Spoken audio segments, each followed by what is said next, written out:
Who will be in Auburn's 2024 recruiting class? Well, we tell you on today's Locked On Auburn. Freezing temperatures are likely for several hours inland and a few hours closer to the coast. Yes. You are Locked On Auburn, your daily podcast on the Auburn Tigers. Part of the Locked On Podcast Network, your team every day. Yes, welcome on into Locked On Auburn, your daily Auburn Tigers podcast. I'm your host, Zac Blackerby. Thank you so much for making Locked On Auburn your first listen every single day. Joining us as he does every Tuesday, Auburn message board legend Charlie 5. Happy Charlie Tuesday to all who celebrate. And we will discuss Auburn's role in SEC Media Days coming up, as well as some exciting news with Bryce Cain and Jalen Crawford. But first things first, we're rolling out Charlie 5's mock 2024 class 1.0. Can we make this a thing? 1.0. Well, we're going to tell you who we think, specifically Charlie 5 thinks will be in Auburn's 2024 class. So as we get this conversation rolling, Charlie 5, Auburn currently has 10 commits in the 2024 class. Do you have all of them staying in your final class? Yeah, I think as of now, I'm just going to say if they're committed right now, they're all going to be here. Got it. Okay. All right. So we'll go position by position. We'll start with offense. Quarterback, obviously, Walker White is committed. Yep. That's probably it, right? You feel good that that's it? Yep, that's it. Okay. Running back, we have Jamarian Burnett, who's already committed. Does Auburn have another running back in the 2024 class? I think so. I think they want to get someone a little bit of a different skill set, and you can kind of look at some of the guys that are targeted. But this very interesting prospect, he's popped up later, and he's coming for Big Cat Weekend. I wouldn't be shocked if he got, I think he's already gotten the offer. I wouldn't be shocked if, they hit it off on the visit. He's committed to Louisville currently. He's from Georgia, Duke Watson. I would not be surprised to see if he is our second running back. Okay, so you've got him in this class. Yes. Okay. I think we end up flipping him from Louisville. Okay. Let's move to the offensive line. Currently, no offensive linemen are committed in this class. I don't love that. Most Auburn fans don't like that. How many offensive linemen are in your first mock 2024 class? So the offensive line class is going to be a little bit different because I don't know that I'm going to have 4 specific names, but I still think we're going to come away with at least 4 guys. And I think 2 of those are going to be Reese Baker and DeAndre Carter. Reese Baker's from Madison Academy. And then DeAndre Carter is probably the top ranked guy that we're after. He's out of California. There's some Birmingham family connections with Carter. I think he's in our class. And then offensive line is just different because if you look at our traditional recruiting area this year, 4-star or better players in Mississippi, Alabama, Georgia, Florida, and Tennessee, there's like 8. Okay. Yeah. It's a down offensive line year. So there's going to be a lot of long evals. I think there's going to be a lot of guys that they're going to take into the season, some 3-star guys that they're going to evaluate. And there could be some dudes, hey, Georgia's got 6 offensive tackles. Like maybe there's one of those you could make lists. I think they're going to ultimately sign 4 dudes. I'm just not quite sure that we or anybody really knows who those last 2 names are. I don't think there are any names that we've seen on any boards. For the sake of the exercise, let's throw 2 out there. Is Jamison Riggs one of them, or you think he goes elsewhere? Jamison's on the list. I think that one will be one that goes the distance. Okay. I'm not 100% sure that that's going to be some. That could be one that he could commit to Georgia Tech, and then you've put the pressure on and flip as you evaluate him longer. But I just really don't. Honestly, I don't know. I don't think they're going to take less than 4 guys. But I just don't know who those last 2 could be. I think there's going to be some high school guys that they evaluate, and I've heard there's some possible flip candidates that are at least listening, and that we don't really know yet. Yeah, I mean, you'll see JUCO guys kind of trend late as well that have a good season. We saw that with Xavier Miller, so we'll see. Okay, and then wide receiver, obviously Bryce Cain, kind of the middle of a cool story. We'll discuss him later. How How many other receivers? Obviously, people want you to say Cam Coleman. People want you to say Perry Thompson. Where are you with these wide receivers? I think we ultimately take 3. I'm going to be honest. I had Coleman in my first class along with everybody else. I don't ever see that being an issue. I don't ever see that being a possibility. I don't know that I would get my hopes up that there's something could come around. I don't know that if Jimbo got fired, that could be an option. So I think that ship has sailed. Because the assumption that the NIL is so strong? No, I think there's probably a little bit of personal rub there. I think there were things that were done in that recruitment, things that were said to people that I'm not sure that one would be that'll be a possibility down the road, regardless of what happens to Jimbo Fisher. So got it. Okay. My other 2 receivers maybe this is just wishful thinking. Maybe I'm booging, but I just feel like the Perry Thompson stuff is real. I think he's interested. If it's not real, it is so well orchestrated. It's crazy. It's way worse than the Cam Coleman thing. This was the one where I don't know. It would be a troll that he didn't really benefit a lot from, I guess, because it's not like it's to a whole bunch of people. He's not out there necessarily pumping up Auburn in the public. But I don't know. I think you got Perry Thompson and then a guy like Malcolm Simmons from Alexander City that opened up a spot after the Cam Coleman debacle. That switched quick. As soon as the Cam Coleman thing happened, his name popped up. He committed to coming to Big Cat Weekend, and some are even saying, hey, maybe on the lookout, watch out for him on Big Cat Weekend. So those are 3 guys, 3 different skill sets. All of them could be, I think, very, very good players. All right, let's round out the offense. I haven't really seen a whole lot about us pursuing tight ends, but any names there? No, I think we have Collins, and I think that's probably who we're going to roll with. Yep, fair enough. All right, we will flip to the defensive side of the ball in just a moment as we continue Charlie 5's 2024 mock class 1.0. We discuss in just a moment right here on Locked On Auburn. Today's show brought to you by our friends at Bird Dogs. Bird Dogs are the most comfortable pair of shorts you could possibly imagine. Look, it's hot, Charlie 5. It is very, very hot outside. But if you wear Bird Dogs, it gets a little bit cooler, but you look better, right? Like you look better.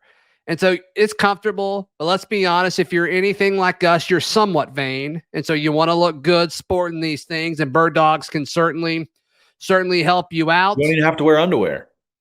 No, if you get the ones with a liner, right? Absolutely. So if you see me in my Bird Dogs, you know what's going on. But head over to birddogs.com/lockedoncollege to enter promo code LockedOnCollege for a free Yeti style tumbler with your order. That's birddogs.com/lockedoncollege or promo code LockedOnCollege for a free Yeti style tumbler. You won't want to take your Bird Dogs off. We promise you. Charlie 5, Auburn message board legend, hanging out with us today. All right, let's move to the defensive side of the ball. Defensive line, we got our first guy, Malik Blockton. Very, very excited about him. I think he offers some cool versatility at the next level down the road once he kind of develops into an SEC defensive lineman. What other defensive linemen do you have in your first mock class? Yeah, so I think you're going to add 3 total of interior guys. Counting Blockton or in addition to Blockton? No, counting Blockton. I think so we're going to have 3 total including Blockton signs. And I think you're going to get a guy, probably someone like TJ Lindsey, another guy that's similar to Malik Blockton. The dude plays at IMG, so he can play. I think he's coming for Big Cat Weekend. He's another guy that I think has good upside, good frame, like Malik, kind of has some really good offers, but kind of under the radar a little bit. Okay. I like him. And then the big one I feel like is going to be one of Kamarion Franklin or like LJ McCray, guys that you can kind of – a defensive line is also a down class in our traditional recruiting grounds. So I think you're going to see us maybe play the long game with those 2 guys. And, maybe you get – I think Kamarion's coming in before Big Cat Weekend. So maybe maybe you can get him in early, or you can at least make him wait and listen and turn the heat up as it gets closer. I would lean towards Franklin being the guy that you land between him and LJ McCray. But Franklin's he's a 5-star on some lists on some. All right, so give me your 3 defensive linemen in your class. So you've got Blockton. Yeah, Blockton, Lindsey, and Franklin. That's who I think it'll be. That'd be great. Yeah. I mean, that would be awesome. Jack linebacker. We've obviously got Joseph Phillips. Yep. Already. Who else in your mind? Probably done there. But there's been a little bit of chatter that Jamonta Waller may not be all the way locked into Florida. So I don't know. Watch out there. I'm not going to put him in my class. You're not putting him there. Okay. I'm not going to put him in my class, but I'm going to just say I got my eye on that one. Got it. Okay. And then linebacker. Yes. Linebacker is one where, we got DJ Barber already. And then do you have Auburn flipping Riddick, the Georgia commit? As of right now, I do. And the main reason is it's not super off of intel or anything like that, anything behind the scenes, but he's coming to Big Cat and he's announcing a decision on the 26th. Before Big Cat. Before Big Cat. So if you're going to announce a decision not to Auburn, I feel like you would not have committed to coming to Big Cat, told multiple outlets, went out of your way to tell outlets, not people pursuing you. You told some people like social media people before you even told, the media outlets that you were coming. So I feel pretty good about that one. And then it's really intriguing how they're going to round this thing out. 'Cause you got 2 guys I feel like that both are great players, Wyatt Simmons and Bradley Shaw. And is it a who commits first type thing, or does one rated higher than the other? I don't know. Christian Clemente on the show last week thinks Auburn takes all 4. And there's people that have said they would take all 4. I think it's going to be hard to take all 4 because they all have really good offers, really good options to go places and not necessarily have to be part of. I think you could pitch playing time though, because I think when you look at who all you're going to potentially lose after this year, there's reps for grabs. The problem is you can't pitch 100% starting reps. You gotta pitch like a niche position to each one. You know what I mean? So is there a guy that is there, you probably could tell Simmons and Shaw, you can tell them well, Riddick, we're going to do different things with him. We're going to, he's going to play edge. He's going to play middle. He's going to play all over the place. Yeah. Yeah. And I don't think anybody's pitching them starting as a freshman, but their path to playing time here is going to be pretty clear. I think, just hang around and get a little bit better each year. And you're starting as a redshirt sophomore a few years from now. Why not? Or maybe redshirt freshman. So that, maybe depending on the timing works out. Sure. Yeah, and maybe there's some guys that could get on the field as true freshmen. But I still don't think we get all 4. I think we get a mixture. I think we get Riddick, Barber, and then one of Simmons and Shaw. But I think it's going to be Simmons. That's my guess. Is it's going to be Simmons. I think there's a Hugh Freeze connection there, and I think ultimately Wyatt Simmons ends up picking, and he may actually go pretty quick. He may go. It could pop maybe before Big Cat weekend or shortly thereafter. Mm-hmm. Sure. All right. So we did D-line, linebacker. Let's go corner here. Yeah. And we've already got several corners and defensive backs committed. Jaden Lewis is committed. There's another one. Yeah. Oh, Amon Lane. Amon Lane is committed currently as well. And so the next big one is Jalen Crawford. When could he possibly commit? He's going to commit Saturday. Right. Yeah, he announced Saturday at 3:30 that he's popping. Then I think we like where we sit, and as those of right projections now, are Auburn, so we'll see. As of right now, I'd put him in our class. I would pick Jalen Crawford. Is that it for the corners? Those 3. I'm not. I think you're going to have – here's the deal. You kind of got to put corners and safeties in the same category because I think there is a number of big guys they're going after that if they get one and lose another, it could open a spot for someone else, like a Jalewis Solomon, who could play corner. And if you miss out on one of your big safeties, you could add him. So if he's one that to just keep in mind. As of right now, I'm not going to put him in my class, but he's one that could easily end up in it. So safeties, I think obviously you got Amon Lane, Kinsley Faustin, and then you're going to add Jaden Lewis, and then then we both are thinking Jalen Crawford. What other DBs are in your class? So you got Amon Lane, Kinsley Faustin are your safeties, and then I don't think there's any way Zac is not going to get one of the three big safeties that are coming in on Big Cat Weekend: Zaquan Patterson, KJ Bolden, and Jalen Hayward. Right now, I'm guessing I'm probably going to go with Zaquan Patterson. I think he's probably the one that you got the most chance to land. KJ Bolden's just going to be so hard to pull from Buford. He's playing A, right? Yeah, he would be playing A. If you could pick any of them, it's KJ, right? Sure. But I mean, you got the quarterback, his quarterback that just transferred in is like the number one quarterback in the whole wide world that's committed to Georgia as his high school quarterback. And there's several other Buford kids, I think, that may be committed to Georgia.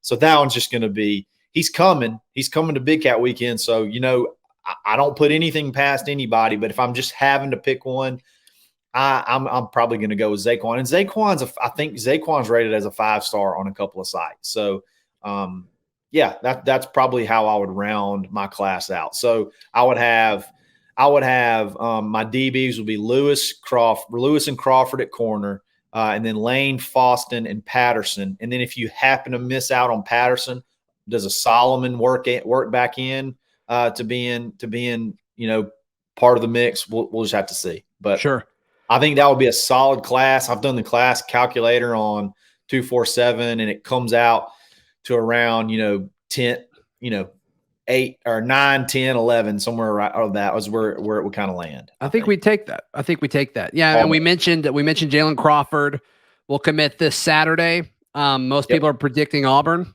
Granted, we would have said that about Cam Coleman too, so we'll see. And then Bryce Cain got his 4th star according to On3. They updated their rankings, and he was one of the big risers. They put out a graphic kind of giving him a shout out. So that's great. I imagine that will happen with 247 and Rivals once they kind of re-roll and redo their rankings. So sure. Very fun stuff. Yes. You mean comment on that? Yeah. You want to do your joke? Yeah. I mean, On3, we've always said On3 has the best rankings, and we talked about Bryce Cain, and we liked him. We said he would eventually be a 4-star, and we willed it into existence. The kid can play.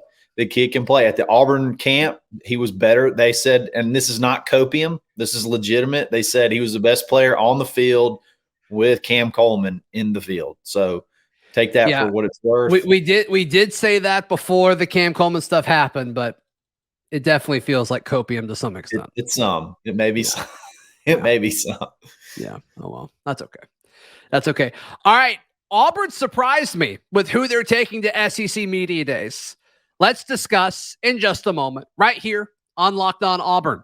Want to encourage you to join the Locked On Auburn Discord. It is free. All you have to do is click the link in the episode description down below.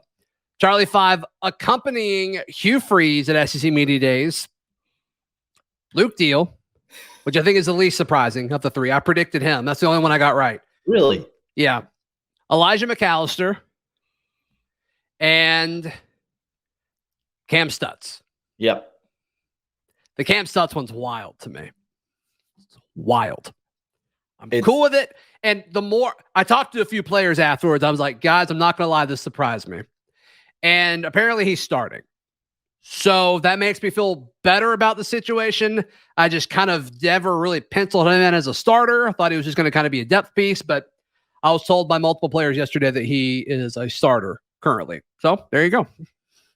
I never expect. I mean, honestly, I felt like Elijah McAllister may be the only person they take to media days. That guy is just so impressive. And they've already talked about like how he's a leader and like how mature he is. I kind of expected this. Tell me if you feel like this is the I don't have to worry about anybody saying the wrong thing or being unable to answer a question group is what it is. This is you kind of feel like, maybe there's going to be some people asking some stuff because they maybe didn't get a chance to ask Q about some of his stuff in the past in his initial press conference. It's going to be a free for all. And then maybe you have to ask some players some of the stuff too. And these are three guys that you have zero worries about how they're going to answer the question. Yeah. I mean, Elijah McAllister, when he spoke to us in the spring, I was like, I wanted to call him yes, sir, and stuff like that. Uncle. Yes, sir. Yes, sir. Anything you say. Yes, sir. Sorry, I didn't make my bed this morning, Elijah. I'm so sorry. Exactly. So definitely Luke Deal, totally. I mean, I think there's a lot of similarities between him and Shanker as far as personality wise. They're going to be great locker room people and they're going to be super by the book and buttoned up, which is great. That's what you want at this. I don't know if I've heard Cam Stutz at a presser. I don't know if I've ever talked to him before, actually. Now that I think about it. I don't know that I've ever heard him speak, period. So there's that. I mean, maybe he doesn't talk a lot. Maybe that's why they're taking him. Yeah. If you're, it's got to be a leadership thing, right? I mean, sure. I'm shocked because we talked about this before. When you talk about leadership in that offensive line room, he went to Tate Johnson so early and often. And so, I mean, part of me wants to say, okay, he's not going to take him unless he's he's definitely a starter. But Luke Deal's not a starter. He's not starting over Rivaldo. No. And how much is he actually going to play? Where does he actually fit in this offense in general? I don't know because, I mean, you can have multiple tight ends, but surely we're not going to run as much two tight end stuff as we did the last 2 years. I would be shocked. That would really, really surprise me if we ran as much as we did. So that's a little interesting. And then Elijah makes sense, but this is totally the personality play because, I mean, he may be the third best edge on the roster by the end of the season. Yep. And he's been and he hasn't even played a game yet. That's another thing. I didn't think he would take a transfer. Yeah, he took it. That to me speaks even more highly of Elijah that you're going to Auburn Media Days and you haven't even played a game. Actually, hold on. I think we've been a little disrespectful here. Let's call him Mr. McAllister, please. Mr. McAllister. Thank you.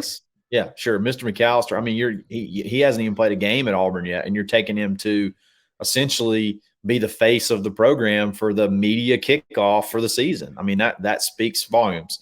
Who was somebody you think would have been I don't want to say better, but who would you have rather? My prediction, Daryl and I did our predictions last week or earlier this week, and we said, I said Jason Jones, DJ James, and Luke Deal.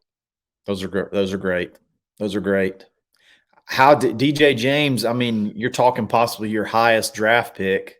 That's why I thought. And then also, he turned down the Senior Bowl and the NFL draft to come back. Yeah. I thought you'd give him a little nod. You could have been great with him or Nehemiah. They're both great interviews too. I've interviewed both of them. They're both fantastic. So I think both of them would have made sense. And I'm not knocking the three that they had. I'm just surprised. I'm just genuinely shocked that those were the three. Yeah. I think most. It makes sense. They're all going to be. I can tell you the answer of everything they're going to say, right now. And it's kind of interesting because normally when you come out, you're like, okay, this is the storyline for each of them. And there's really not one. There's really not a clear storyline with these three players. And maybe that was strategic. I don't know. But I mean, there's just not a whole lot of compelling, advancing a story type thing that we typically have going into media days. It's just not really there. Hugh said he has lists. He has his lists. So, I mean, for however you get on these lists or whatever the value is of them, clearly these guys are at the top of them. You know what I mean? So, and we'll speculate what's the biggest storylines with each guy is as we get closer, because I really they're not super obvious. But I guess with Cam Stutz is, all right, you've been here a hot minute, and then assuming you're a starter, all the guys next to you weren't here last year. So what's that like? I'm sure that's part of the, I mean, we could probably get some good stuff about, Wade and Britton, and I'm sure he's interacted with Muskrat and, Jones and stuff like that. Deal, Shanker leaves after breaking tight end records at Auburn. You bring a Rivaldo, what's that dynamic been like? I guess that's the best angle for that interview. And then that's a tough one for me. I'm stretching it on that, right? Yeah, I don't know what that, because I don't know where he's going to play. I think it's probably going to be like an H-back role maybe, because my boy's going to be just eating the middle up. Is your boy Rivaldo? Rivaldo, yes. Got it. I've been in love with that child since he committed. So he is going to be a monster, and I just don't see Luke Deal taking a whole lot of snaps away from him. I'm with you, dude. I'm with you. Yeah, unless you just two things would either have to for that to happen, you either have to run 2 tight end sets, which I don't think you're going to see a lot of. Yeah, I don't either. Or you put Rivaldo like a big slot type thing, which that could happen. That wouldn't shock me if you saw that. And then I guess with Mr. McAllister. I guess you would just ask him, one, you can ask about Keldrick, right? Yeah. Or, all right, you're coming in to join Hugh Freeze. What did you see? What was the vision that he kind of pitched to you in your last year? I guess that's it. Well, and he's another one that you could probably feel pretty confident can break down, give you a good idea of what the defense is going to look like. And he's probably memorized the playbook back and forth and understands the schemes of it and things like that. Because I think this guy could easily be a football coach. I don't know that that's what he wants to be, but just that type of guy. He's impressive, and he had something over the weekend. He's got a nonprofit that he started, and he had a big event, football related event. I'm unfamiliar with it. I'll definitely be familiar with it by the time he speaks at media days, because you got to ask him about it. But it's impressive. He's done a lot to still be in school. So props to Mr. McAllister. So once again, all 3 of these make sense. That's just not the direction I thought it was going to go. That's it. So congrats to these guys though. I think all of them will represent Auburn well, for sure. Oh yeah. No doubt. Who would your 3, if you had to guess beforehand, who would you have said? I definitely would have had Jason Jones in there and DJ James. I probably, I know we haven't touched on it, but I probably would have had Jarquez Hunter in there. But I don't know. There's some stuff that transpired that maybe you not quite can do that yet. But after that happened, I didn't really have a good third. But those 2 for sure. I had Jason Jones and DJ James. And after that, well, I'm a little surprised it's 2 on offense, because when Daryl and I were talking, all the defensive guys, you can make a little bit more of an argument for, because they've been here, because we had this conversation assuming he wouldn't take a transfer. And so, there was just a bunch of defensive guys that made sense, ranging from Jason to, heck, you could even take, a Cam Riley or a Wesley Steiner. I think they would have represented Auburn well too. The offense was tricky because we didn't think it'd be any offensive linemen except for maybe Tate Johnson. Cam wasn't on my radar. He just wasn't. No. So I went with Luke Deal just because I don't think it would be a receiver, and the whole offensive line is transfers. I don't think they're going to take a quarterback in this situation. So I went with Luke Deal almost by default. It's fair pick. I just wasn't sure on who that third one was going to be. Yep. And turns out I got none right. That's right. I went 1 for 3. Normally I get 2 of them, but whatever. All right, Charlie 5, how can people check out everything you've got going on? Absolutely. Find me on Twitter at @the_Charlie_5. You can find me in the Locked On Auburn message Discord every single day. Auburn Live, the corner message boards are weekly on the Dad Bod Golf Pod. You can follow me on socials at Z Blackerby and read all my written work at auburndaily.com. We'll see you tomorrow. This has been Locked On Auburn.